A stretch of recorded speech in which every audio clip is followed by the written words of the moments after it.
Yes, hali gani mpenzi mtazamaji? Nakuletea game ya leo kwa ufupi kidogo. Nataka nikuchambulie namna gani game ya leo iko so far, game nzuri. Katika mechi za wiki hii, naweza nikasema bwana, mechi ya Yanga na Coastal Union ilikuwa ni the best game. Ilikuwa ni mechi moja nzuri sana, mechi ambayo inaonyesha uwezo. Kila mmoja aliingia kwenda kujitahidi.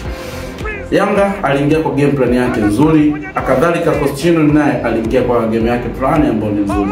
Coastal Union alikuja kwa kusema kwamba yule ni Yanga na ni mkubwa, so tunachotakiwa ni kumheshimu na anastahili kupata heshima yake, lakini nitacheza kwa kumheshimu, sitaweza kwenda kupishana naye.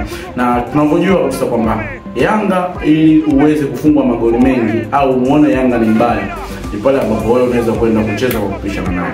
So far game ya leo ilikuwa nzuri na wote waliingia kwa nidhamu, na kila mmoja kutokana na uwanja ulivyokuwa, na sidhani kama ni wazoefu sana uwanja, lakini wote walienda kuheshimiana. Yanga alienda kumheshimu mdogo, japokuwa ni mdogo lakini akasema nitamheshimu.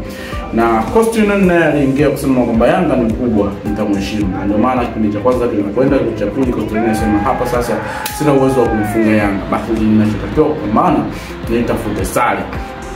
Alirudi nyuma, akaweza kudominate game kwa kuweza kucheza defense. So far aliweza kuhimili vizuri mtu na mtu, bato to bato.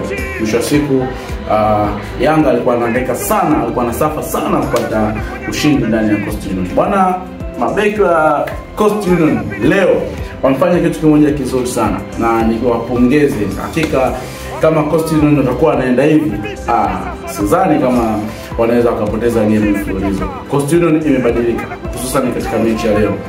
Coastal Union inakaba, Coastal Union inakimbia, Coastal Union ni mtu na mtu, Coastal Union ina pumzi. Yaani kiasi kwamba nasema yes, waliweza kujithatiti kwa ajili ya kumkabili Young African. Na sidhani kama atakuwa wameweka mtego huo kwa Yanga peke yake, bali naamini kwa kila anayekuja mbele ni halali yake.